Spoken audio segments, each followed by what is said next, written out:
Bonjour et bienvenue à la masterclass du Grand Prix des bibliothèques. Nous parlons dans cet épisode de la mention spéciale qui a été attribuée au Kitabus, bibliothèque mobile de l'Institut français de Bukavu en République démocratique du Congo. C'est un van de 500 livres qui a été lancé en janvier 2024 et qui stationne dans les cours d'école et d'université. Et je vous propose de regarder quelques images.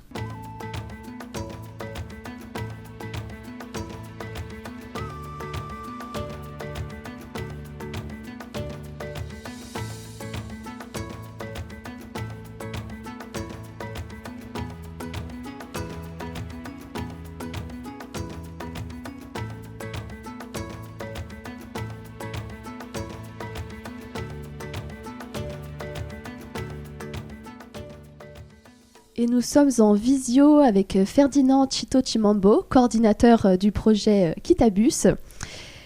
Ferdinand, donc votre ville, Bukavu, presque 2 millions d'habitants, n'a ni bibliothèque publique, ni bibliothèque scolaire. Pourquoi est-il si difficile de donner accès aux livres ? Et pourquoi avoir opté pour un bibliobus pour couvrir le territoire et pas pour des points de lecture éphémères dans des écoles par exemple ?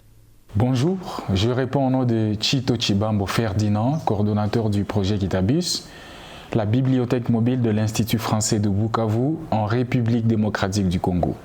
Nous sommes très heureux d'avoir appris que nous avons été choisis parmi les lauréats du Grand Prix des bibliothèques et cela renforce notre courage à travailler pour la communauté de la ville de Bukavu et de la province du Sud-Kivu. Située à l'est de la République démocratique du Congo, la ville de Bukavu compte aujourd'hui environ 2 millions d'habitants. À cause de l'insécurité et du manque des routes, les habitants ont de plus en plus de difficultés à se déplacer pour s'orienter vers les bibliothèques locales. 85% d'écoles que nous avons dans la ville de Bukavu n'ont pas de bibliothèque. Il est de plus en plus difficile à ces écoles de se procurer des bibliothèques ou des manuels scolaires puisqu'ils sont en manque de budget. Raison pour laquelle nous avons opté pour une bibliothèque itinérante. Il faut comprendre que l'Institut français de Bukavu dispose d'une médiathèque. Le Kitabus, la bibliothèque mobile de l'Institut français de Bukavu, a été créé comme une extension de cette médiathèque pour pouvoir aller rencontrer un maximum de public. Et nous avons, dans un premier temps, voulu travailler avec les enfants. Et nous les rencontrons à travers leurs écoles. Les écoles primaires et les écoles secondaires, qui sont l'équivalent du lycée et du collège en France. Donc des livres, mais pas seulement.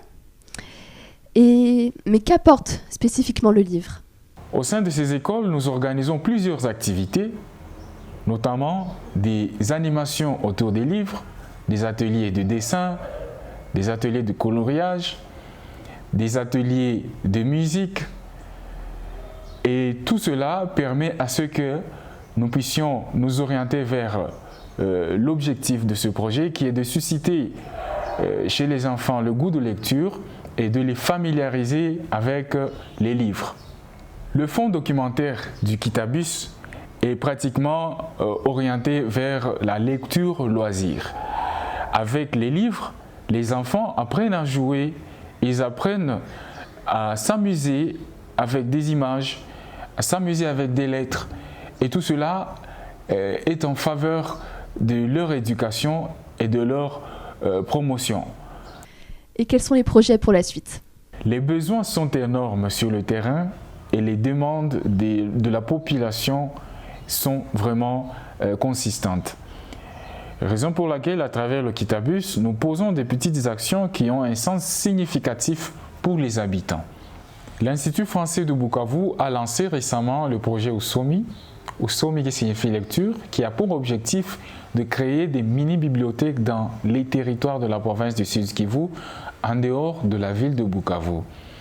Ces territoires ont longtemps été privés des bibliothèques et les enfants n'ont pas eu accès aux livres. Raison pour laquelle nous sommes sur la valorisation de la chaîne du livre et la valorisation du livre dans toute l'étendue de la province du Sud-Kivu. Bien, merci Ferdinand et bravo. Merci, au revoir. Et je vous invite à retrouver un article sur les bibliobus qui est paru dans Livre Hebdo cette année. Merci.